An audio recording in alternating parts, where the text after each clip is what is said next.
Hayırlı Cumğa kişileri sizge hürmetli televizor korauşular. Efirda Soba Dulğunları televideniyesi. Soңғы günlerde rayonubuz turmuşunda bulgan yoңалыклар турында Отна информацион программасының бүгінгі шығарылышында сөйләрбіз. Студияда Гүлназ Гатауллина эшли һәм кыскача кой бер хәбәрләр турында. Фиджитал спорт Собаны яулады. Соңғы көннәрнең иң зур бәйрәме Өлкәннәр көне районыбызда күп төрле чаралар белән билгеләп үтелде. Яршалы шәһәрендә Соба якташлыгы очрашуы үтте.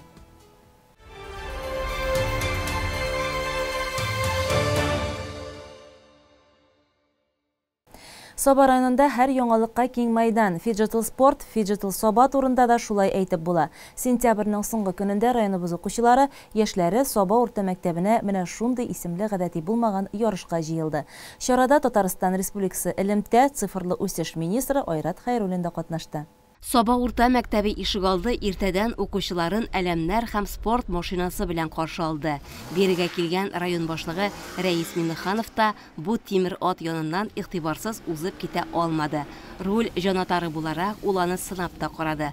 Спорт машинасы җилдереп, йөртеп тә алып килде үзен. Бина эчендә исә тагын да күңелле манзара каршы алды. Бүген биредә Фиджитал спорт уеннарына старт бирелә. Катнашучыларны мәртәбәле кунаклар сәламли. Татарстан Республикасы Дәүләт идарәсе, мәгълүмати технологияләр һәм элемтә цифрлы үсеш министры Айрат Хәйруллин, район башлыгы Рәис Миннеханов, Республика Фиджитал спорт федерациясе вице-президенты Азиз Җамалиев төп залга күчкәнче коридорларга куелган күрсәтмә яңалыклар белән танышты. Дәресләргә дә үтеп, укучыларның белем үзләштерүдәге булган алгарышларын күзәтте.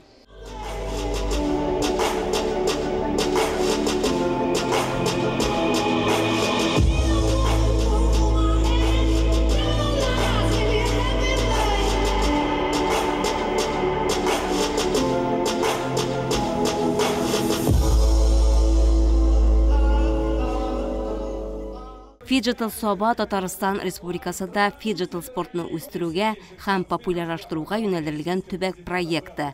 Бу инициативаны Татарстан Республикасы цифрлаштыру министрлыгы, Татарстан Республикасы Фиджитал спорт федерациясе, Киберпарк Арена һәм IT парк хуплый.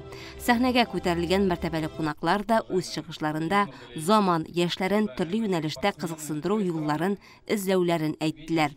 Фиджитал спорт исә компьютер уен аша спортка тартуда уңышлы алымнарның берсе исәбендә. Мы не любим, когда дети много времени проводят за смартфоном или как-то играют. И наша задача детей оторвать от телефонов и сделать так, чтобы процесс спортивного его развития был совмещен на свежем воздухе. И, конечно, если он любит играть в эти дисциплины, тот же хоккей или футбол, и по итогам этих двух дисциплин готовить спортсменов. Поэтому направление новое. Раис Республики Татарстан Рустам Нургалиевич Миннеханов нам поставил задачу заниматься развитием спорта. Поэтому для нас это главенствующее, как я уже сегодня в выступлении говорил, это в первую очередь формирование здорового образа личности человека. Фиджитал спорт 2023 елдан Россиядә рәсми төстә танылды. Һәм 2024 елның февралендә Казанда киләчәк уеннары яңа технологик спорт турниры үтәсен дә без инде беләбез. Бүгенге Соба уеннары нәкъ менә аңа бер баскычта булып тора. Ярыш мәйданчыгы итеп Соба районы сайладуы очраклы түгел. Бездә заманча спорт объектлары, югары үсеш алган инфраструктура бар. Цифрлы технологияләрдә тормышыбызга көннән-көн тирәнрәк үтеп керә. Быть первым не так легко, но наша инфраструктура она сегодня позволяет это проводить. Но и дети этого ждут, не только дети и мы, потому что я вот уже сказал, наша жизнь уже она получилась как фиджитал, да? Мы хотим, не хотим, но сегодня переходим к цифровизации, искусственному интеллекту, роботизации. И мы должны уже и наших будущих детей готовить к этому. Есть дети, которые очень хорошо занимаются спортом, есть дети, которые очень хорошо управляют всеми разными планшетами, компьютерами, ну и симуляторами. А это позволяет сегодня между собой соревноваться. В действительности тот, который сегодня физически подготовленный, он себя испытает в своем будущем, мы хотим, не хотим, это искусственном интеллекте. А те, которые там лучшие, они тоже, наверное, ревность имеют, и они хотят быть лучшими, поэтому им придется заниматься каким-то видом спорта. Поэтому это очень сильно стимулирует нашу будущих молодежь и очень привлекательно. Это самая главная привлекательность. Вот здесь дали нам возможность несколько дней. Ярышлар 4 дисциплинада үтә, һәм һәрберсе башта цифрлы, аннары физик өлешләрдән тора. Фиджитал футбол, фиджитал баскетбол, фиджитал картинг, фиджитал бердәм көрәш. Аларга старт биреп, министр һәм район башлыгы башка рәсми затлар барысы бергә уен атрибутлары, туплар, каска, билбауга кул тамгаларын салдылар. Нәкъ менә соңыннан җиңүче командаларга фиджитал саба ярышлары истәлек итеп тапшырылачак алар. Шулай итеп төп көрәшкә старт бирелде. Катнашучылар симуляторлар артына утырып беренче тур сынауларын узарга алындылар. Уйнаучылар исә барысы да Саба районы мәктәпләре укучылары һәм яшьләре. Алар 24 командага берләшеп беренчелек өчен көрәшәчәкләр. Первый в истории нашей республики региональный турнир по фиджитал-спорту, где 100% участников представляют собой наших жителей. Сегодняшние соревнования состоятся по 4 группам дисциплин. Это фиджитал-футбол, фиджитал-баскетбол, фиджитал-единоборство и фиджитал-гонки. Сначала спортсмены соревнуются в цифровой реальности, при этом сохраняется их время, их очки, забитые мячи. И после этого они уже выходят на футбольную площадку, на баскетбольную площадку, садятся за карт, ну или, как говорится, выходят фактически на ринг и на поясах определяет, кто из них в действительности стал лучшим. Менә бу симуляторлар артында егетләр карт машиналарында узышалар. Тизлек, имин хәрәкәт, хәрәкәтләрсез җыелган очколар белән ярыш таләбе буенча аннары картодромга күчәләр. Монда беренче турның очколары сакланып, кырдагы ярыш исәбенә ул тагын да тулылана гына. Нәтиҗәләр исә икесен кушып ясала. Менә бүгенге ярышларда без категорияда катнашабыз. Ничек әзерләндегез? Танышмы сезгә бу уен? Таныш. Уеннар уйнаган бар инде. Бер управлениесе белән таныш инде. Кызык уенмы? Менә нәрсәсе белән кызык ул? Йөртүе, ощущениялары яхшы инде. Адреналин. Компьютер артында уйнауы кызыгракмы? Әллә менә карт машинасына утырып ярышу? Карт машинасында яхшырак инде, анда уже реальное ощущение инде. Симит мәктәбе укучылары көрәш турында катнашу өчен килгәннәр. Компьютер артында беренче бирем итеп алар көчләрне сыный торган уенны үттеләр. Булат Әхмәдуллин өчен бу бәйге беренче туры белән яңалык. Әкелемдә ул инде беренче сыйныфтан көрәшә. Без бу ярышка көрәш ярышына килдек. Бу фиджитал уеннар безнең өчен бик зур яңалык. Көрәш белән без инде күптән шөгыльләнәбез, бик күп әзерләнәбез. Бу уеннарда без әле яңа гына. Компьютерда уйнаганда монда сугыш уены, инде шын барлыкта булганда бөтенләй икенче төр. Ринат Хабитов Икшермә кадет интернат мәктәбеннән командалары белән футбол уйнарга килгәнен әйтте. Кадет интернат мәктәбенең футбол командасы район, республика турларында гел алдынгылар сафында. Бүген дә сер бирмәскә ышандыра егетләр. Двоюродный уен белән көн сайын компьютерда уйныйбыз джойстиктан. Нәрсәсе белән кызык компьютер уеннары? Ну как бы анда реалистичный уйнага. Бик күбрәк уенчылар ничек ничисең, ничек тибәсең инде. Кыланып та бераз була инде. Чын футболда кылансаң анда үзең валта гол кертергә можың. Шул инде. Кайсы түрі кызыграк? Ну, минемчә поледа уйнау кызыграк. Чөнки саф һаванда сөйләшеп булады соңайла белән. Менә кирәкме мондай уеннар? Минемчә кирәк. Чөнки кичкенә поколениегә контент телефондан даже мультик карыйлар кирәкмәс. Һәм мондай ялга юсәләр, башлары шишәр инде. Фиджитл футболның физик туры Саба урта мәктәбе спорт залында үтте. Монда егетләр бар киртәләрне алып атып, шын-шынлап йөгерделәр, егылдылар, бәрелделәр, гол керттеләр. Әздән генә кертми калып, өзгәләнделәр. Әлбәттә, виртуаль уеннар белән реаль уеннар арасында хис тойгылар, кичерешләр гомумән башкача. Һәм катнашучылар аны бүген һәр турда да ачык тойдылар. Фиджитл уеннарының төп асылы да менә шунда. 2 көн дәвам иткән уеннарга якшәмбе көнне кич нәтиҗәләр ясалып, барлык катнашучылар кабат зур залга бүләкләү тантанасына җыелдылар. 4 дисциплина буенча да җиңүчеләр беренче өчлектә ачыкланды. Фиджитл картинг, фиджитл көрәш төрендә шәхси зачет исәпкә алынса, фиджитл баскетбол, фиджитл футбол турында командалар җиңүче булдылар. Барлык призерлар да пьедестал баскычларына күтәрелеп, мәртәбәле кунаклар кулыннан лаеклы бүләкләрен кабул итеп алдылар. Шулай итеп, безнекеләр өчен беренче сынау үтелде. Саба башлангычы киләчәктә Татарстанның башка муниципаль районнарында да активлашачак дип ышандыра оештыручылар. Туган ягыбыз табигате искиткеч бай һәм юмарт, һәм аның безгә биргән иң зур байлыгы эчәр су, шишмәләр. Шишмәләрне бездә барлап, аларны карап, кадерләп яшәү дигән матур гадәт яши. Алдагы сюжетта без сезне Яңа Мишән авылында шишмә ачу вакыйгасы белән таныштырырбыз. Тау куеныннан кичкенә агым булып бәреп чыккан әлеге шишмәнең барлыкка килүенә дә күптән түгел генә. 70нче елларда трактор белән таудан төзелешкә таш алган вакытта килеп чыга ул. Һәм тау башы урамындагы 7-8 йортны бик тәмле, юшкынсыз суы белән тәэмин итә башлый. Әлеге урамда яшәүчеләр аңа улаклар куеп, гел карап торалар. Аннары иләргә су кергәч, шишмә онытыла, көтү дә йөреп ташландыкка әйләнә. Әлеге урамда туып үскән, хәзер бойлар сабасында яшәүче шәхси эшмәкәр Флор Шакирҗанов 2-3 ел элек шишмәне төзекләндерү эшенә алына. Бу эштә аңа гаиләсе, туганнары бик нык ярдәм итә. Тау битендә аккан шишмә суын торбалар куеп, елга аша авыл ягына чыгаралар. Булгач булсын дип, шишмә суы агарга самавыр киленә, янәшәдә шыгырлы кыйыда ясала. Шишмә янын моторлап эшлиләр һәм җиләк-җимеш агачлары утырталар. 1 октябрь көнне исә авылдашлар шишмә ашу бәйрәменә килделәр.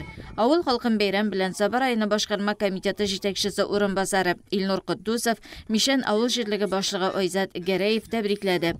Шакирҗановлар гаиләсе бәйрәмгә килүчеләрне мул өстәлләр әзерләп кунак итте. Моңа кадәр исеме дә булмаган шишмә хәзер яшьлегем шишмәсе булып, җырлый-җырлый яшәешен дәвам итә. Авылдашлар шишмәгә сукмак өзелмәс, читтә яшәүчеләр дә хәзер үз шишмәбезнең суын алып китәрләр дип ышаныч белдерделәр. Авыл хуҗалыгы тармагы өчен быел кабат сынау елы булды. Ил табынын байытуда игенчеләребез дә, терлекчеләребез дә бердәй тырышып эшләде. 8 октябрьдә билгеләп үтеләчәк бәйрәмгә дә алар билгеле бер нәтиҗәләр белән киләләр. Бу хакта без тулырак район авыл хуҗалыгы һәм азык-төлек идарәсе җитәкчесе Гафур Шәйхулла улы Хәсәншиннән белештек. Быелгысы авыл хуҗалыгы елы тамамланып килә. Елның соңгы кварталына кердек. Күпмелер эшкә нәтиҗәләр ясап була. Чөнки игенчелек тармагы иннеген бүгенгесендә басуда кырларда эшләр төгәлләнде дип әйтергә була. Шуңа күрә быелгы елның үзенчәлекләр беренче чиратта безгә шактый зур тәэсир ясады. Бу күз алдына тотып әйтәбез, быелгы елның корылыгын җәй буена явым-шымнар бик әз булды, температура югары торды. Шул сәбәпле инде без игенчелек тармагында җитештерелгән күләмдә хезмәткә карата уңышны җыйнап бетерә алмадык.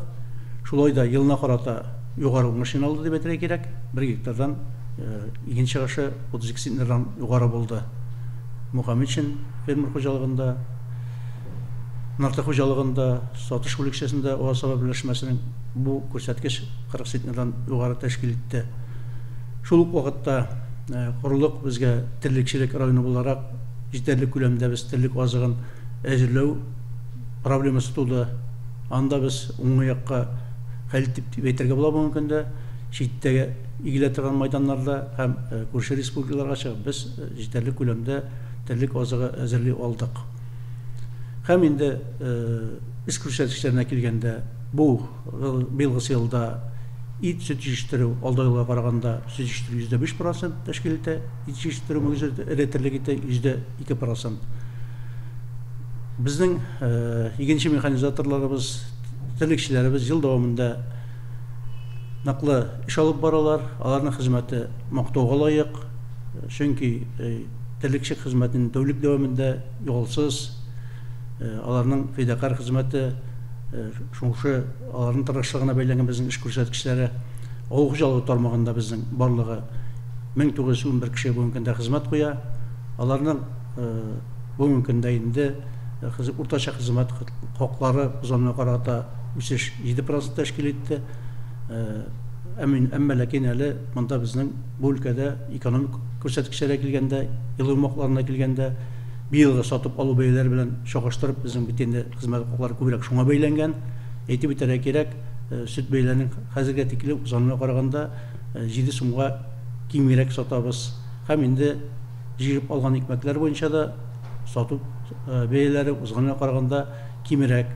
Һәм шул сәбәпле безнең хуҗалыкларга акча кереме чагыштырмача әзрәк, безгә менә шу шартларда хезмәтне дөрестеп оештыру бурычы тора. Һәм инде хуҗалыкларда ныклы бүгенге көндә яңадан бөтен түләүләрне үз вакытында түләп бару мөмкинлеген булдырырга кирәк. Инде шушы шартларда да хуҗалыклар барбыр, үзләренә юлларын, чыгу юлларын табалар. Бар бөтенсендә хәрәкәттә, төзелешләрдә тукталып тормый. Кем югарырак дәрәҗәдә эшне оештыра, ул хуҗалыкларда акча кереме югарырак. Шул исәпкә инде әйтик, крестьян фермер хуҗалыгы Мөхәммәтшинда төзелешләре туктамый безнең. Алар 200 башка сом сыерлар торгы файдалануга тапшырдылар. Нарты хуҗалыгында савыз залы 600 башка сөт савыз залы төзелеп файдалануга тапшырылды. Бозау тораклары төзү эшләре дәвам итә. Орсабаш юлбат хуҗалыкларында төрле складлар, корылмалар төзү эшләре алып барыла. Овасаба җәмгыятендә орлыклар саклау буенча, фураж саклау буенча төрле типтагы складлар төзелде. Игенче хуҗалыгында төзелешләр дәвам итә.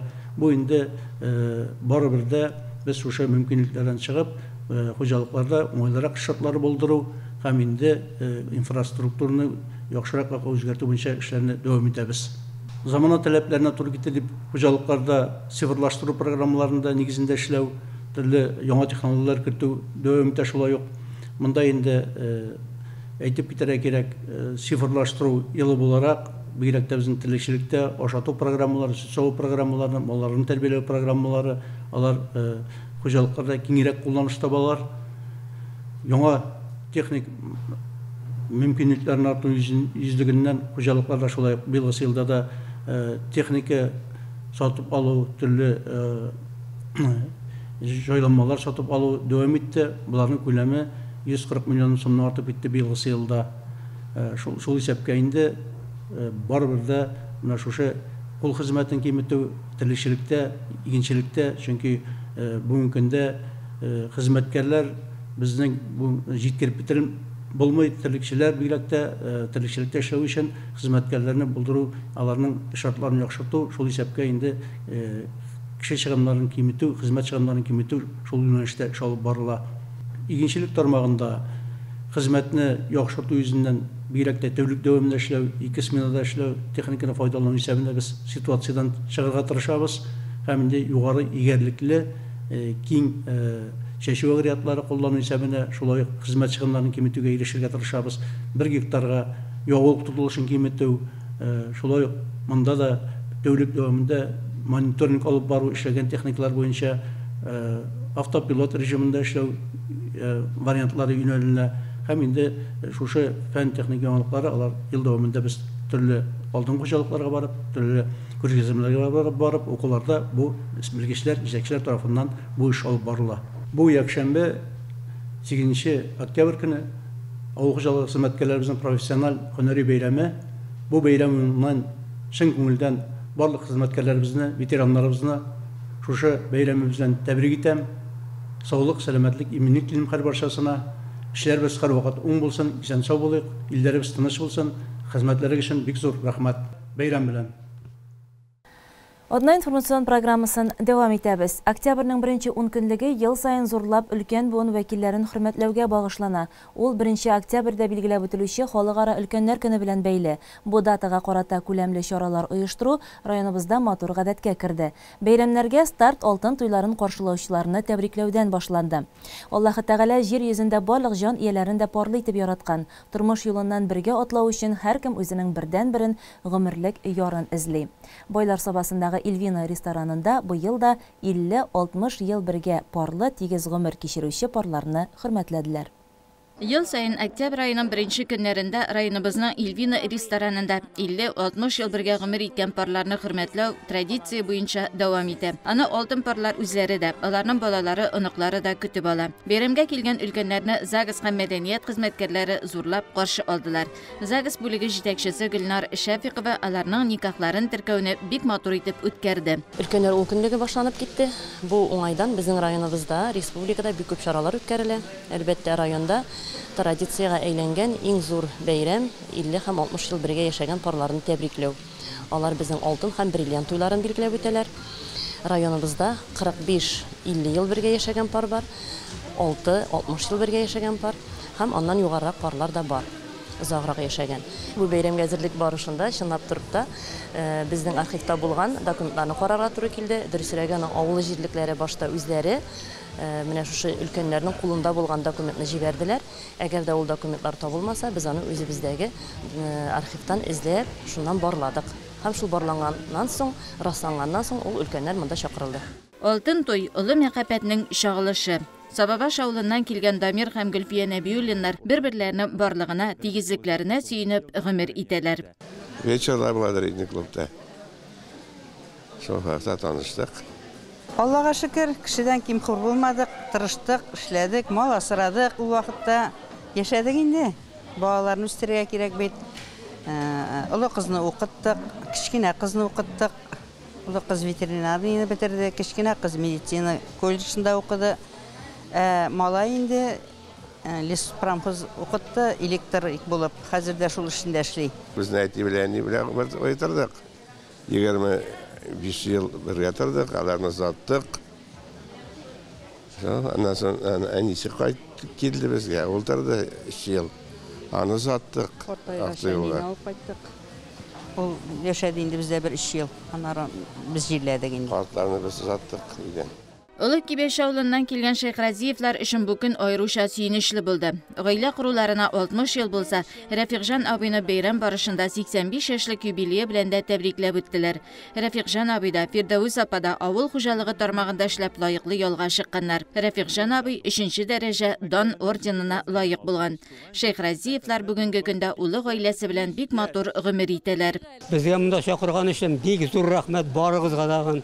Иске алган картларны, картлар көне буенча дагы бик зур рәхмәт. Район җитәкчеләренә дагы унытмагач картларны бик зур рәхмәт сезгә. Иптәш Яңа авыл дигән, Улымиша дигән авылныкка. Аның абыйсы бездә комбайнда эшлиләр. Армиягә киткән син, мин үзем 53-тә укуны бетердем дигән. Колхозда эшли башладым мин армиягә киткән 50 елга чаклы. Булар абыйлары янына безгә авылга килгәннәр дә инде шунда абыйлары. Мин абыйлары комбайнер дип әйтте. Мин шуннан икмәк ташымат белән. Шунда инде бу күреп алган якта, шуннан соң мин армияләрне кайтканнан соң, иткәннән соң инде бер очраштык та инде. Олы Яңа авылны кул иптәш. Шуннан соң кайттык та инде иткән, бергә инде менә шул 60 ел, 61 елга китте, Аллаһка шөкер. Без кайнанам белән 40 ел бергә яшәдек. Хәзер ярында малай белән киенем, инде 30 елдан артык яшәйбез. Аллаһка шөкер.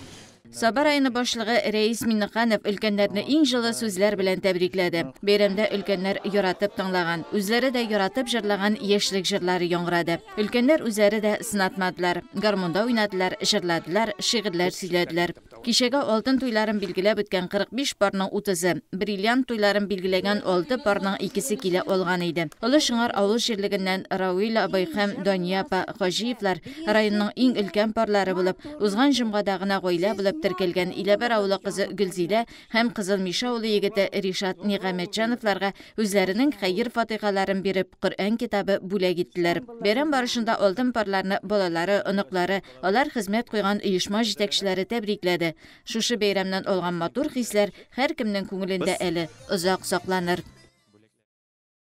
Өлкәннәр көне уңайыннан бәйрәм котлауын һәр тармакта да эшләп чыкканнар кабул итеп ала. Бүләк күчтәнәчләр дә мулдан өләшенә. Район хакимият йортыннан бер төркем җитәкчеләр лесхоз, картлар һәм инвалидлар йортында яшәүчеләр янына барып, алар белән очрашып, аралашып кайттылар.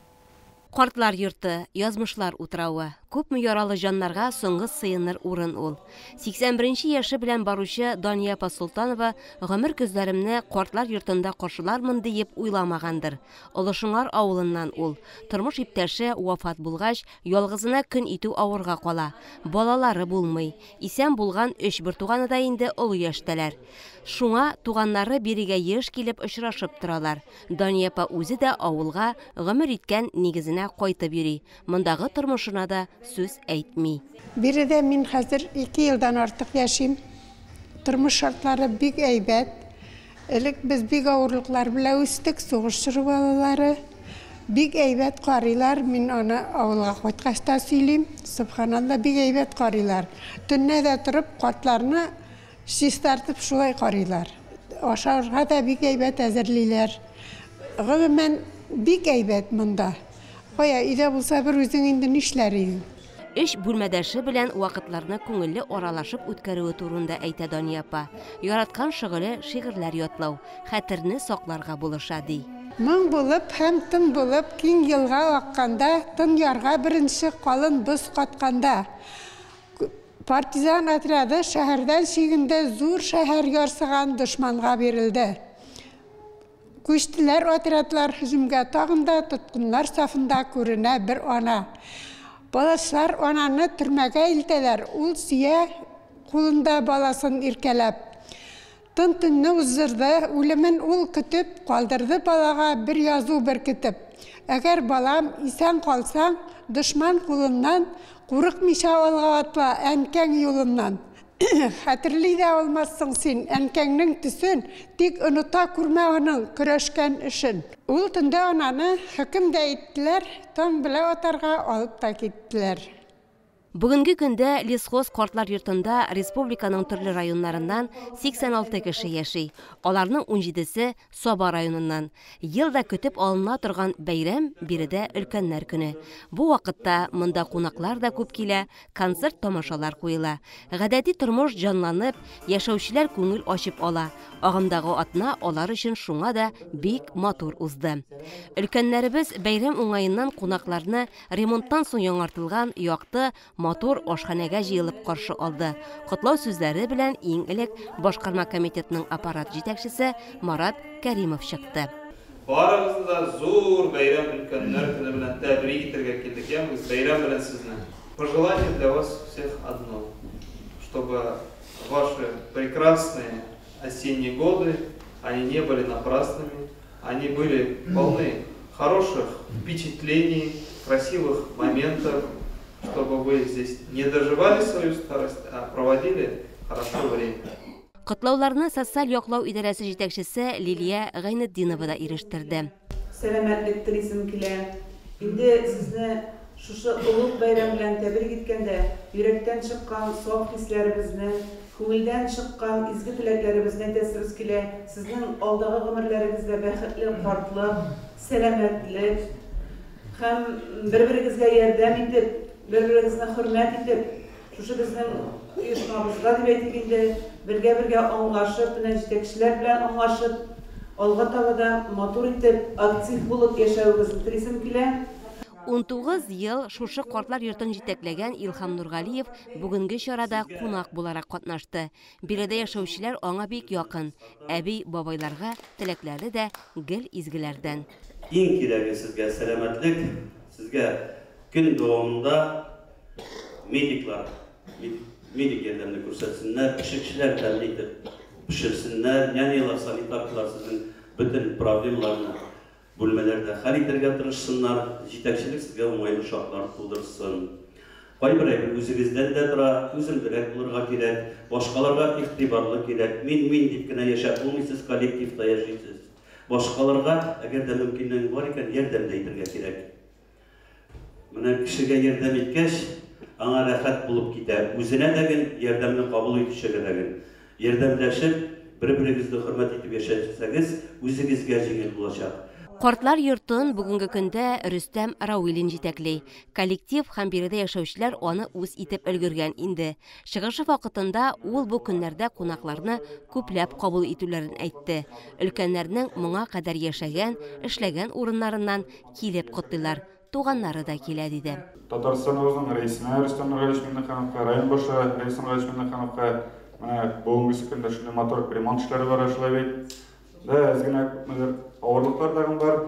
Әле без бүгенге көндә бирешмибез шәйбит. Бердән түзеп булса да әз вакытта вакытларда була тавышлар шәйбит. Аңа карамастан тавышламыйча мотор итеп яшәргә тырышабыз. Киләчәктә дә инде шайтып мотор итеп яшәргә, саулык сәламәтлек сезгә. Бердән булса безнең бөтен сүзләрне була. Мин рәхмәт әйтәсем килә килгән кунакларга, әйткән бөтен пожеланиялар, теләкләргә бик зур рәхмәт, шайтып ел сайын киләсез. Бүген дә Казаннан хәйриячелек фондыннан бер төркем волонтерлар биредә тәрбияләнүчеләргә күчтәнәчле пакетлар алып килгән. Алар ел әйләнә республика буенча менә шулай картлар йортлары белән элемтәдә яшиләр.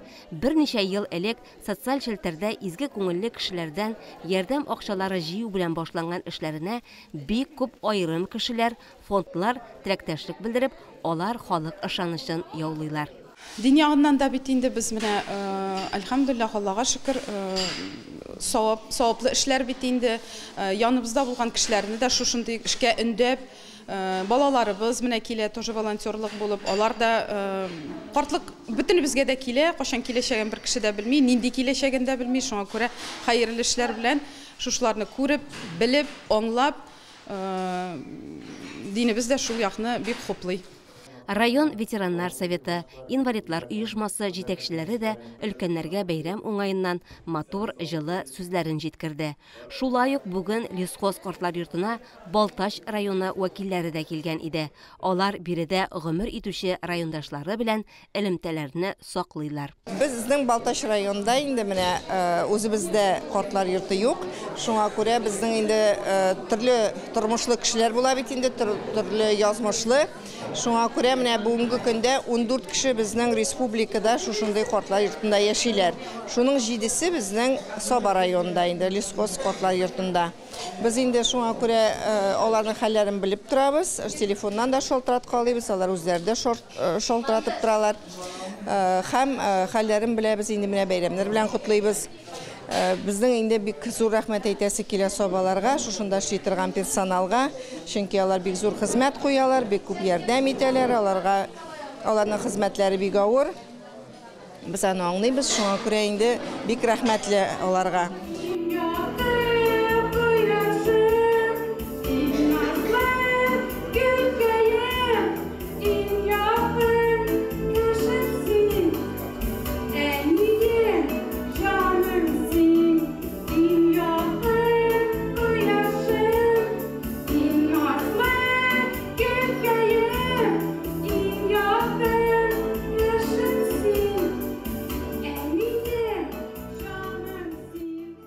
Картлар йортында тәрбияләнүче Светлана Ермолаева бала чагыннан ятим булып приютта үскән бала.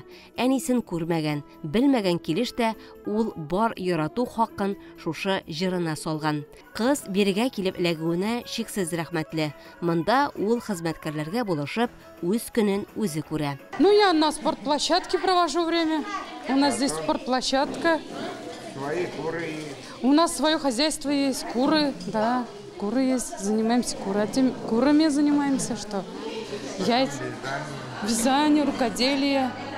СВО, вяжу носки, отправляю им нашим солдатам, на Украину отправляю, но нашим солдатам отправляю. Вот. Благотворительностью. Внутренний волонтер я здесь. Благотворительностью занимаюсь. В детский дом эти вещи детские передаю. Вяжу, передаю детские вещи в детский дом. Танцую, пою. В клуб в ДК хожу с девочками, вот, которые приходили, с ними вместе участвую. Өлкәннәребезгә бәйрәм күчтәнәче музыкаль чыгышларны Лесхоз мәдәният йорты үзешчәннәре, мәктәп укучылары алып килгән иде. Алар да үзенчәлекле номерлар бүләк иттеләр. Әбиләр, бабайлар үзләрен алкышларга күмделәр. Рәхмәт сезгә, Ходай саулыкны, тынычлыкны бирсен. Ходай Алла ташламасын безне. Рәхмәт. Барсына да шатбыз. Бик зур концерт. Барсына да рәхмәт. Бик шын күңелдән әйбәт чиста итеп концерт. Барсы да килде. Бик зур рәхмәт барсына да. Күбрәк шулай итеп килсеннәр монда. Өлкәннәр 10 көнлеге биредә бай программа белән үтә. Концертлар, очрашулар һәр көнгә билгеләнгән. Хезмәткәрләр әби-бабайларны күңелсезләнеп утырырлык итмиләр. Гомумән дә картлар йортында һәр көн бәйрәм булып үтә. Шәмәрдәндәге автоном коммерцияле булмаган Балкыш тернәкләндерү үзәгендә сәламәтлекләрен ныгытучы өлкәннәр өчен мәдәният йортында ял кичәсе үтте. Чарада безнең иҗат төркеме дә катнашты.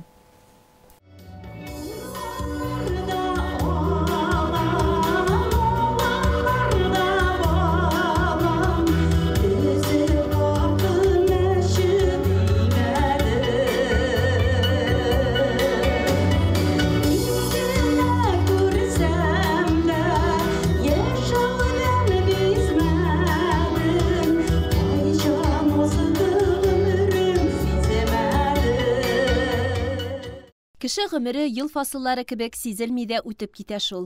Бу көнне Шәмәрдән мәдәният йорты гомер күзләренә кереп баручы абый-апаларны җыйда. Шаба-шаба гомер атым дип аталган концертта 16 ел тулган ай ансамбленә йөрүче Нурия Галәева да катнашты.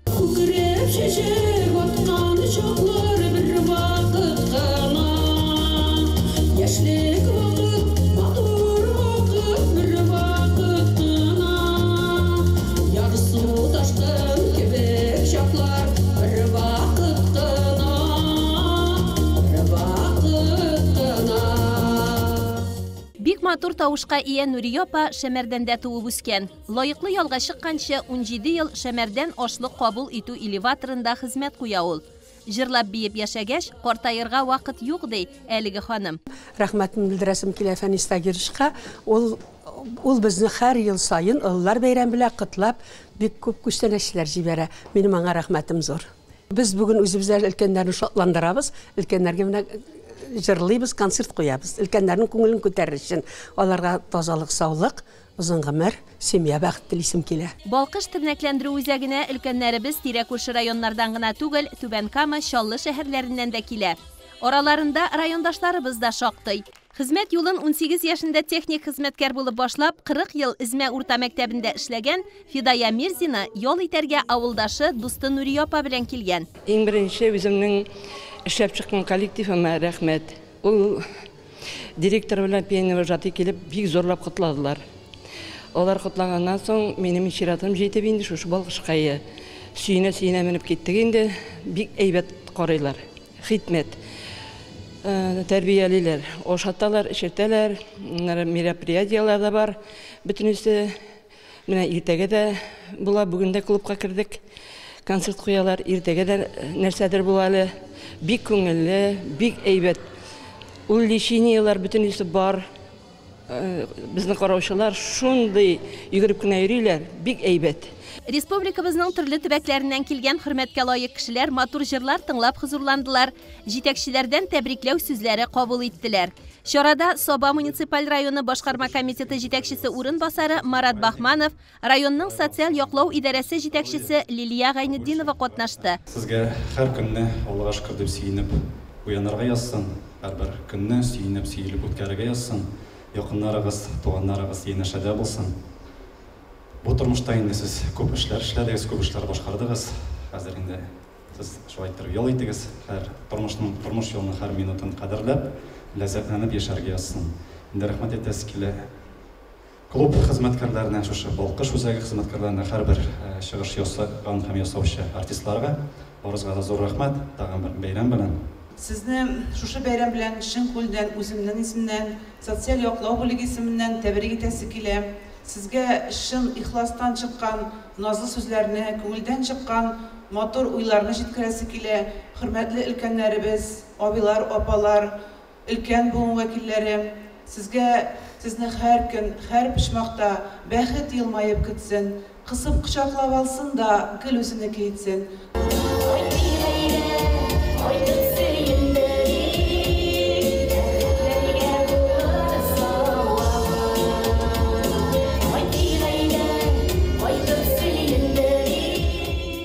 Ветераннар советы рәисе Фәнил Ильясов та өлкәннәребезгә изге теләкләрен җиткерде. Сезгә шушында матур гына әйтеп ял итәргә, кайткач, шуннан да үзегезнең фикерләрегез белән, дусларыгыз белән, үзләрегезнең хезмәттәшләрегез белән элек эшләгән бүлешергә килсеннәр, шушылай итеп матур итеп ял итсеннәр. Менә моны оештырган Балкыш үзәгенә, социаль тәэминат өлкәсенә, администрациягә, хакимияткә бик зур рәхмәт. Сора төсен акка алыштырып, тузганаклар куеп туй итә. Бу гомерләр нигә ашыгасың? Алда безне белмим, ни көтә? Ни көтсә дә хәерлесе булсын. Дөньялар тынычлансын, күңелләрдә кабат яшәү дәрте уянсын. Казакстан якларыннан күчеп кайтып, Шәмәрдәнне үз итеп яшәүче Динә Фәйрушина болыным җыры аша туган ягын өзелеп сагынуын аңлатты. Кем үлкем, әлдиле бер ансып килем сагынып, шүлдеп килем сыр җайлавым. Тау халыкларына хас дәрт һәм дарманны акварель бию ансамбле тамашачыларга да өләште.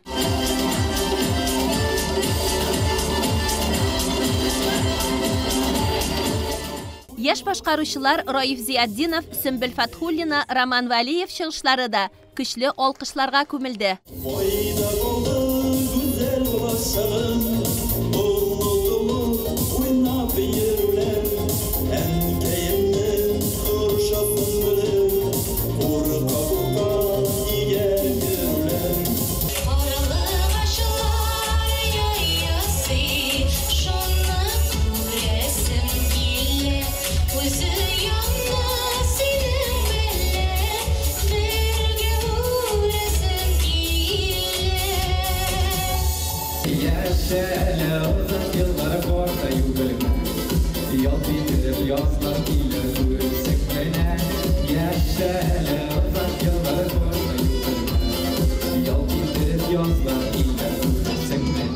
Бой эштәлекле ял кичәсен оештыручыларга һәм Балкыш тернәкләндерү үзәге хезмәткәрләренә рәхмәт сүзләрен Кукмара районы Вахит авылыннан Рәфидә Миннамуллина җиткерде.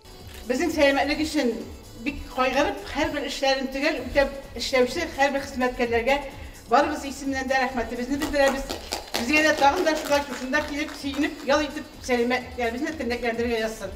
Зирәк акыл туплаган өлкәннәребезнең гомер күзләре кояшлы булсын. 5 октябрьдә үз һөнәри бәйрәмнәрен укытучылар билгеләде. Укырга, язарга, дөньяны танып белергә өйрәтүче затларның хезмәтләре олы хөрмәткә лаек. Аларны район мәдәният йортына чакырып тәбрикләделәр. Алдынгы нәтиҗәле эшләүче мөгаллимнәргә бүләкләр тапшырылды. Бәйрәм концерты карап алар ял итте һәм алдагы хезмәт елына үзләренә рухи азык туплады. Әлеге бәйрәм Саба дулкыннары телевидениесында турыдан-туры эфирда трансляцияләнде. Теманы дәвам итәбез. Россия Федерациясе президенты Владимир Путин указы нигезендә 2023 ел Россиядә укытучы һәм остаз елы дип игълан ителде. Шул уңайдан мәктәпләрдә, орта һәм югары уку йортларында педагог һөнәренең абруен күтәрүгә һәм популярлаштыруга, шулай ук төрле елларда мәгариф системасында эшләп, бүгенге көндә лаеклы ялда булган укытучыларны хөрмәтләүгә багышланган чаралар үткәрелә. Әсхат Ахунҗанов исемендәге Олы Шуңар урта мәктәбендә узган очрашу нәкъ шушы максатларны күздә тотып оештырылды. Олы Шуңар урта мәктәбе Ленин ордены кавалеры Әсхат Ахунҗанов исемен горур йөртә ул. Бүгенге көндә мәктәптә 80 бала белем ала. Мәктәпнең үз традицияләре, үз бәйрәмнәре бар. Менә 2023 ел укытучылар һәм остазлар елы дип игълан ителде бит инде. Шуннан мәктәпләрдә төрле очрашулар оештыра башладылар. Минем башка шундый бер уй килде инде. Үзебезнең авылда яшәп пенсиягә чыккан укытучыларга җыю түгел, ә менә шәһәр мәктәбендә элеккеге елларда укытып киткән, безне укыткан укытучыларны да җыеп бер очраштырырга иде дигән фикер килгән иде башка. Һәм аны тормышка ашыру сезгә бик авыр булмадымы? Авыр булмады, мана мин үзем генә оештырмадым инде. Коллектив минем фикерне хуплады, мәктәп дирекциясе шулай ук бу фикерне хуплады. Шулай бергә менә Аллага шөкер бүген очрашуга җыелдык. Бүген ничә кеше килде? Исемлек җыйганда 80-гә якын кеше җыйган иде. Менә тормыш мәшәкатьләре һәркемнеке була бит инде ул. Менә бүген очрашуга Аллага шөкер 40-тан артык кеше җыелды. Менә бүген уй фикерләре чынга ашты аларның. Зал тутырып, кунаклар үз урыннарын алдылар. Барыгызга шушы бәйрәмнәр белән котлыйм. Исәнлек, саулык телим, тигез гомер телим барыгызга да. Сәламәт яшәргә язсын. Тагын шулай бергә матур итеп очрашырга язсын барыгыз белән дә. Исән-сау сәламәт яшәгез. Улы Шыңар урта мәктәбендә укыткан. Нәкъ менә шушы мәктәптә канат ныгытып киткән укытучылар бер артлы хатирәләре белән бүлеште. Мин бу мәктәптә 1973 елдан 1980 елны кертеп укыттым. Татар теле һәм әдәбияты фәне укыттым, шулай ук директор урынбасарда булып эшләдем. Шыңар мәктәбе минем күңелемдә бар тик матур хисләр генә калдырган. Чөнки яшьлек шунда үтте. Әле мин бу мәктәптә укыдым да, бу мәктәпне битердем дә, тәмамладым да. Шуңа күрә коллективыбыз бик әйбәт иде. Ул вакыттагы директорыбыз Габделбар абый коллективны әйбәт тота білді. Һәрберебезгә дөрес юлны күрсәтте. Яшьләр күбәйде ул елны. Бик күп яшьләр без рәхәтләнеп дус тату яшәдек. Бергә укыткан дусларны күрергә дип кайттым. Һәр мөгаллим үзенең шушы коллективта эшләве, тәҗрибә туплавы, шын дуслар табуына сөенә. Султания Зәйнәгова исә килеп укыта башлагач, яшьләргә авыл кешеләренең хәер хаклы булуына рәхмәтләрен әйтә. Барыгызга бик күп рәхмәт. Барыгызны яратам, сагынам, ел сайын кайтам. Тегендә монда күрешү ул бөтенләй икенче икән. Менә монда күрешү, менә күреп торасыз, без бөтенебез калтыр киләбез, ләкин ул шундый сөенечле күз яшьләре. Рәхмәт.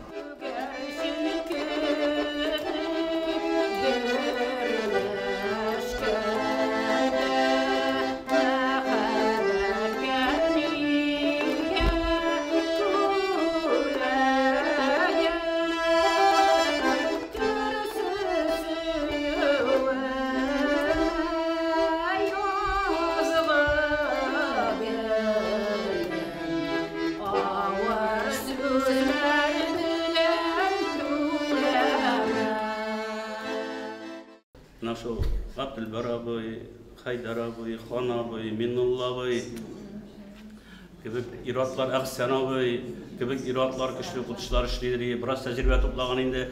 Фәрит абый, аннан соң Каниф абый эшлидер, Илдус эшлидер, ирләр күбәйә мәктәптә. Аннан соң безнең волна белән тагын ирләр кайтты, Айдар һәм башкалар, Фәннур, Әхтәм, Мөнир абый коллективның яртысын ирләр алып торган икән, бу бәхетле коллектив инде, педагогик коллективлар диләр, эзеләр. Шуңа күрә без бик дус яшәдек инде, эшләдек. Рәхмәт, менә яшьлек хатирәләре бер качан да онытылмый. Алар шуны тирән уелып кала, менә былтыр булганны, 5 ел элек булганны, бүген кем булганны тиз онытыла хәзер. Ә менә бу яшь чактагы әйберләр күңелдә шуны тирән ис калдыра. Бу очрашуның иң зур югарылыгы мөгаен мәктәп исемен йөртүче Әсхәт Ахунҗановның оныклары Айрат Ахунҗанов һәм Игорь Решетниковның килеп керүе булгандыр. Юк, аларны бирегә беркем дә дәшеп кайтармаган. Оныклар язын көзен бабалары яткан изге урынга кайтып, аны чистартып, тәртипләп куялар. Авылны әйләнәләр, балачак хатирәләрен яңартып чыгалар икән. Бүген дә шулай, мәктәп яныннан узганда хәл белергә кергәннәр. Медицина республиканский клиника хастахана эшләсәм дә, кафедра хирургияда 6-нчы курсны хирургия укытам. Барбар медицина белән укытучы бар. Әйшо, менә шундый бик зур әйберне күргәч, искә төшердем. Әти гел Әсхәт абыйның турында бер историяны сөйләде. Безнең якка революция килгәч, большевиклар килде. Қаралы Асхат абый синең мәдрәсәдә церковный әйберләрне баваны укытасың. Хәзер синең белән каты сөйләшергә кирәк. Әйт әле, Асхат абый, Бог дигән бармы юкмы? Карады Асхат абый җегетләргә әйтте, җәмәгать. Мин Бог бармы, Аллах бармы әйтә алмыйм. Мин аны күрмәдем, сез аны күрмәдегез. Бәлки табигать дигән көч була икән. Сез үзегез беләсез. Яңгырмы, кармы, ул бездән калмый. Ул табигать көче. Менә шуңа күрә табигать дигән әйбер турында мин сезгә әйтәм, ул бар дип әйтәм мин сезгә. Бу большевиклар карадылар, каралы Асхат абый безнең бабаны барбыр бит кемдер укытучы булырга кирәк дип. Шуңа күрә сезне күргән өчен мин бик канәгать, исәнлек саулык, армыйча эшлик. Безнең нәселдә укытучылык һәм табиблык һөнәре бергә үрелеп бара. Шундый юлны безгә калдырган бабаларыбыз белән ничек горурланмыйсың ди Игорь Решетников. Распределение вынесло за пределы республики, и за почти что 50 лет язык ушел полностью, но тем не менее это все равно родное место. Я никогда не забывал, я всегда сюда приезжал. Все мои дети, все трое, все приезжали сюда, все прекрасно знают историю школы. Все приходили, все были в этой школе, все это видели. Все так же, как я, гордятся вот этим вот родством. Это просто действительно фантастический аура, это вот такой фантастический задел, который был задан. Айрат Алмазович кандидат медицинских наук, и этим все сказано. Не было бы таких корней, не было бы всего остального. Поэтому спасибо вам огромное за теплый прием, за школу, что она стала такой на фоне того, когда все вокруг рушится, все вокруг сыпется, все куда ни придешь, какое-то ощущение запустения, уныния. Здесь такого, в Шинарах такого не бывает никогда. И даже детские воспоминания, как мы сюда ездили на молоковозах, потому что не было другого транспорта. Даже это сейчас воспринимается как настолько интересно, настолько красиво, настолько светло, что просто не с чем сравнить. Спасибо вам огромное. Илебез, республикабыз тарихына, оның үсешенә, фән казанышларына, шундый асыл егетләр биргән җир бит ул Шыңар авылы. Ылы Шыңар мәктәбе.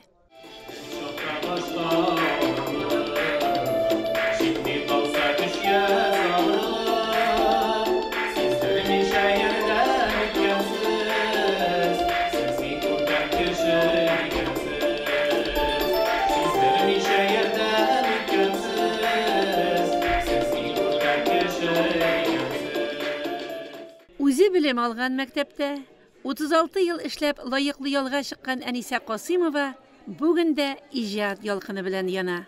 Шигырьләр, җырлар яза. Күзге кояш тыйнак була. Оялып кына иркәли. Салмак кигә бии нурлар куш иянкә тирәли. Төсен җуйган бер яфрак рәхәтләнә нурда коенып. Әллә калтырый, әллә канатлана. Көткән сәфәренә җыенып. Табигатьтә бар да вакытлыча. Яфрак ятар җиргә сыенып. Очышлармы көтә, тукталышмы, кояш бар да калык җылынып. Шыңар мәктәбе, сынапта Шыңар ягы минем эшкә өйрәнгән мәктәп, бик күпләребезнең шикелле. 78 елда мин Өгет башлангыч мәктәбенә кайттым, 2 ел анда эшләдем. Һәм 3 елдан Шыңар мәктәбендә эшләргә туры килде. Шыңар коллективы белән танышу башланды инде. Өйрәтә эшләгән вакытта ук советларга килгәндә. Советлар бик узын бара торган бит инде, күңелле була иде. Мин шунда яшьләргә карап, никадәр бу коллективта яшьләр күп дип кызыгып, сокланып карап тора идем. Йортта без 2 генә кеше, аннан белән 2 без генә. Шыңар мәктәбен ничек өйрәтеп җибәрде безне эшкә. Шулай итеп эшләдек. Хәзер инде 4 ел лайыклы ялда ял итәбез. Рәхмәт сүзләре бик күп яңгырады. Фәннурга һәм шушы мәктәп коллективына бик зур рәхмәт. Барсына да кушылам. Искиткеч очрашу, бик зур рәхмәт. Коллективта дагы менә музыка укытучысы Фәннур Әхсәновичнең инициативасы на таянып инде Менә ул бүген шушы кунакларны башлап оештырып бирде. Аларга инде группалар төзеп, бөтен кунакларны җыеп, инде бөтен коллектив белән дә аңа булыштык һәм максатыбызга ирештек дип уйлыйм инде. Хәзерге вакытта бит инде аралашу, кара-каршы аралашу бик аз, телефон заманасы бәйтәбез бит инде барлык аралашуларда телефон аша башкарыла бит инде. Менә күзгә күз карап, сөйләшеп утыру үзенә күрә бер ям бирә бит инде тормышка. Менә килгән кунаклардан да ишеттек бит инде. Менә шушы хәзерге вакыттагы эшләгән әйберләр онытыла, менә элекке вакытта яшь вакыттагы эшләгән эшләр онытылмый, барысы да күз алдына килеп баса. Менә шушы дуслар белән аралашкандан соң дип, алар үзләренә бик зур рухи байлык җыярлар дип уйлыйм инде. Олы Шыңар мәктәбе. Үткән юлы данлы аның, киләчәге тагын да күркәмрәк булсын. Район капкасы булган Шәмәрдән авылы бу көннәрдә үзенең 110 еллыгын билгеләп үтте. Бу датага багышланган зур чара Шәмәрдән мәдәният йортында киң җәмәгатьчелек белән үтте. Әлфия Мөбәрәкова бу хакта тулырак сөйли. Һәр көн нинди дә булса зур тарихи датага бәйле. Шушы көннәрдә Шәмәрдәнлеләр үзләренең 110 еллыкларын билгеләп үттеләр. Шәмәрдән мәдәният йорты фойесына тарих битләренә кереп калган кибет, ашхана, мәктәп дәреслекләре, парты китаплар, элеккеге йорт күренешләре тасвирлаган күргәзмәләр ясалган. Аларның яныннан тыныч күңел белән генә китеп булмый. Ул менә нәкъ шушы өлкән буын кешеләренең тормыш көн күрешен тасвирлый. Шәмәрдәнгә 110 ел. Чагыштырмача, яшь саналган бу авыл күпне күргән, күпне кичергән. Башкалабыз Мәскәүне ерак Сибир белән тоташтыручы поезд юлы салына башлагач, аңа да нигез салына. Куя чыршы урманы булган диләр. Әмма 1913 елда салына башлаган Мәскәү Свердлов тимер юлы нәкъ шушы урман эченнән үтәргә тиеш булган. Урманчылыкның 70-нче кварталына кергән әлеге урманны кисәргә дигән әмер булгач, күрше-тирә авыллардан кем аяклы, кем таяклы, кем бәби белән барысы да әлеге урман кисү эшенә алынган. Бик авыр хезмәт булган.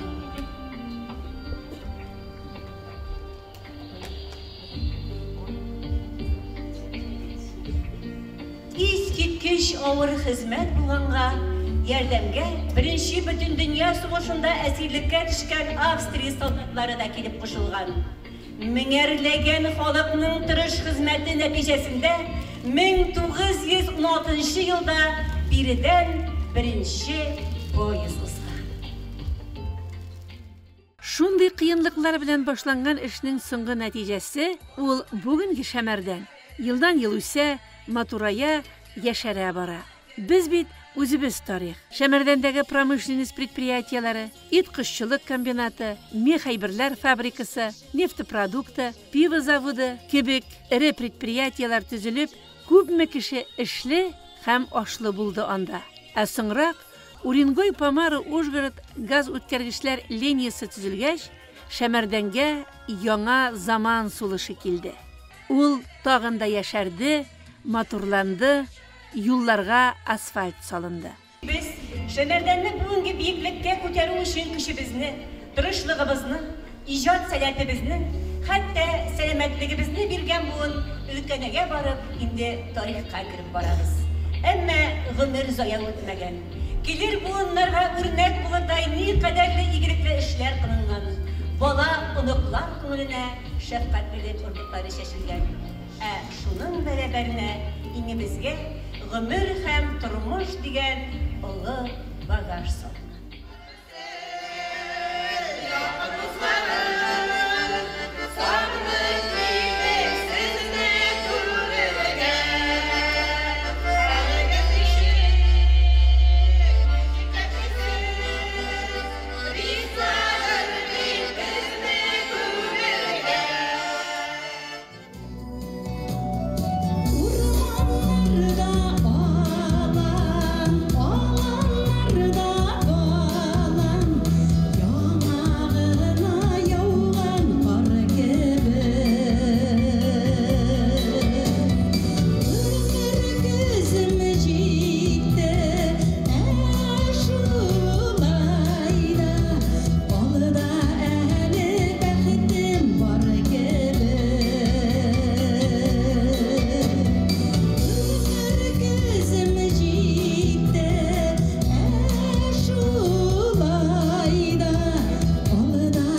Шәмәрдән урта мәктәбе тарихы бик бай, бик саллы. Биредә зыялы педагоглар балаларга төпле белем биргән.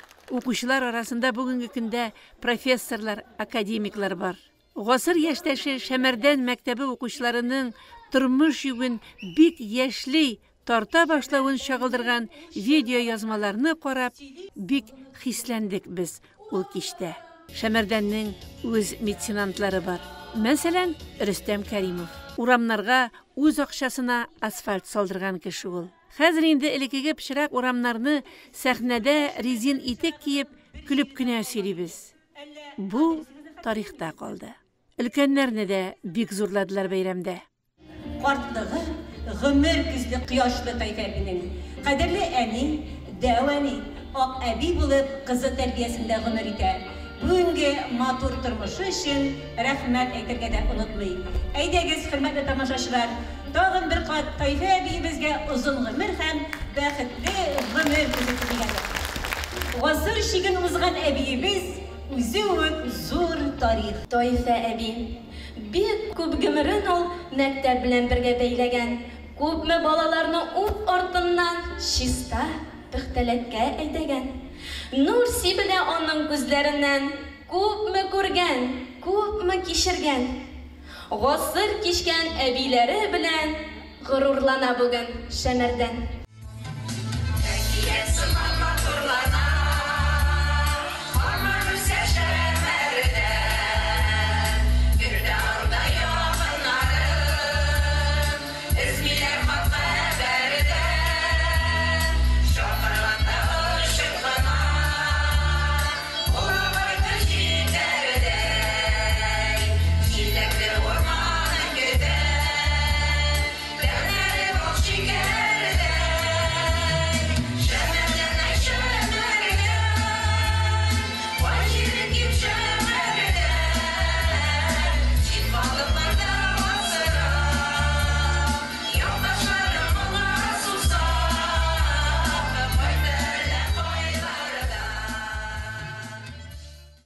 Ярчаллы шәһәрендә Саба якташлык җәмгыяте уңышлы эшләп килә. Ике як та юлга тузан төшерми. Очрашулар оештырыла, Сабалылар Чаллы тамашачысын концерт спектакльләр белән сөендерә. 1 октябрьдә кабат шундый матур очрашу үтте.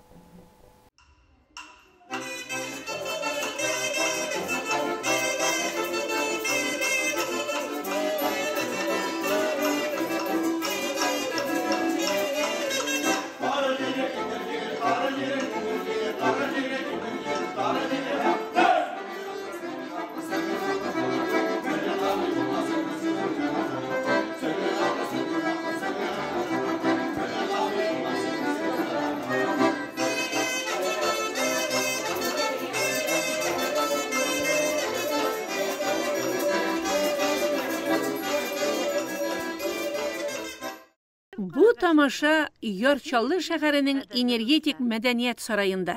Биредә бүген Сабалылар хуҗа. Чаллыда эшләп килүче якташлык җәмгыяте чакыруы буенча районыбыз үзешчәннәре бирегә зур концерт белән килде.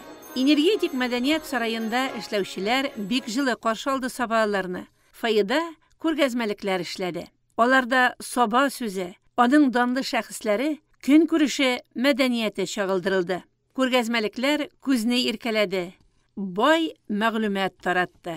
Авыл ие, чиккән теккән әйберләр, серле сандык, йомшак мендәр, сөлгеләр, бисер, алка муенсалар күз явын алырлык. Файның икенче өлешендә Сабаның данлы урманчыларының шәхси әйберләре.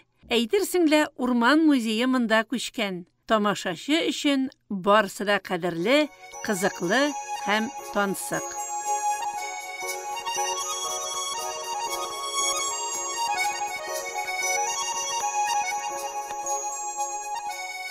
Очрашу концертка халык күп килгән иде.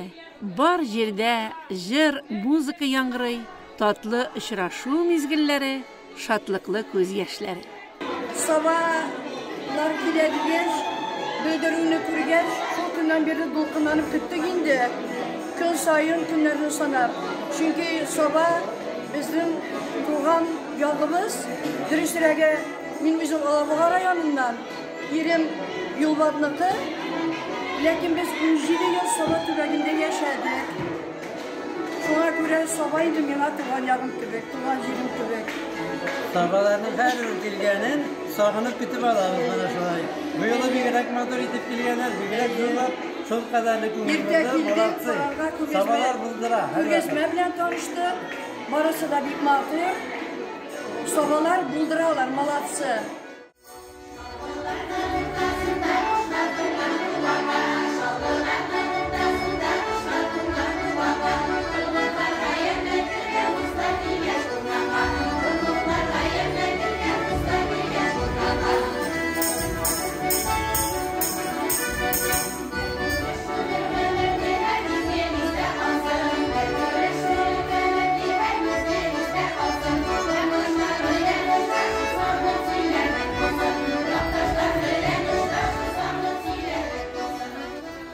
Күптән инде Чаллыда гаиләсе белән яшәсә дә, сирәк һөнәр иясе, кул эшләре остасы, агачыңны ат итәрдә егет Фуат Закиров бүген райондашлары янында. Фуат абый ясаган бик күп экспонатлар бүген республиканың төрле төбәкләрендә таралган. Аларны хәтта Казанның Кремлендә дә очратырга мөмкин. Фуат абыйга сәламәтлек, зур уңышлар теләп калабыз.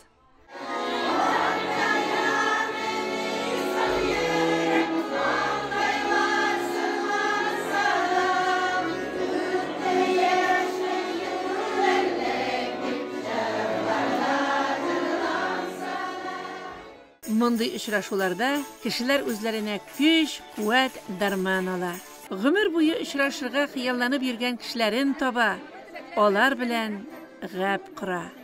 Менә без Ринат белән 47 ел Камон Азат шулай бергә бер техникумда укып, бер квартирада, бер фатирда торып, ашау эше бездә бергә яшәшүндәй, су эше бездә бергә йә, нинди тәмле ризыклар бар, уртагы йә. Менә шулай без аның белән дуст, тату яшәдек. Әмма дөньяның шушы мәшәкатьләре белән безнең очрашу һич туры килмәде. Көннәрдән бер көнне мин аның шулай интернеттан җырлаган тавышын ишеткәчтен, кем игълан иткән бу җырны ривайткәчтен, шул кешегә обращаться итеп, аның телефонын белдем. Менә шул телефонын белгәннән соң бу очрашу менә бүгенге көнне менә сезнең каршыгызда аның белән каршы алабыз хәзер. Менә киләчәктә дә шуннан кояш нуры шикелле, ай нуры шикелле, аннан нур балкысын, иман нуры балкысын. Һәм әле күп җиллар буе шулай менә дуст тату булып, татар халкына матур җырларын бүләк итсен. Һәм киләчәктә дә шулай аннан үрнәк алып яшәргә язсын. Рәхмәт. Менә киләчәктә алып килдем. Билгеләнгән вакытта сәхнәдә концерт башланды. Зал гөр килә. Ул төсләр яктылыгына чумды. Ай булдыра бит сабалылар. Айнур Габдулхаков җитәкчелегендәге уен кораллары ансамбле, Дулкын бию коллективы, Гөлбакча, Нәүрүз ансамбльләре, айрым җырчыларның чыгышлары тамашачыларны әсир итте. Көчле кул чапуларга күмделәр аларны. Чәчәкләр бүләк иттеләр.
2 сәгатькә сузылган концерт бер тында барды.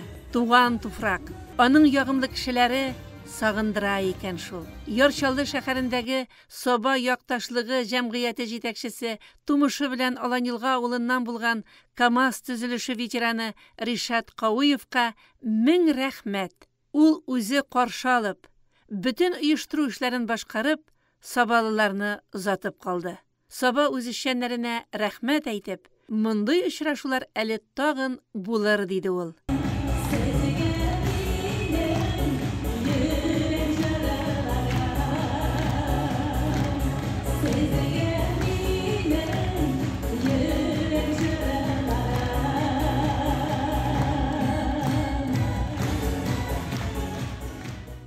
Ел сайын октябрь айының 2-нче якшәмбесендә илебездә авыл хуҗалыгы һәм эшкәртү сәнәгате хезмәткәрләре көне билгеләнә һәм шушы һөнәр ияләре хөрмәтләнә. Быел ул 8 октябрьгә туры килә. Чын күңелебездән шушы тармакта эшләүче һәркемне һәм бүген инде лаеклы ялда булган тармак ветераннарын бәйрәм белән котлыйбыз. Хезмәтегез игелекле, ил табынын баетуда зур көч куясыз. Киләчәктә дә армый-талмый эшләвегезне, саулык, сәламәтлек, тормышыгызда, хезмәтегездә уңышлар, гаиләләрегездә иминлек телибез. Һәм шушы урында тапшыруыбызны тәмамлыйбыз. Исән сау булыгыз, ялларыгыз тыныч үтсен. Җырлы бүләк тапшыруында очрашырбыз.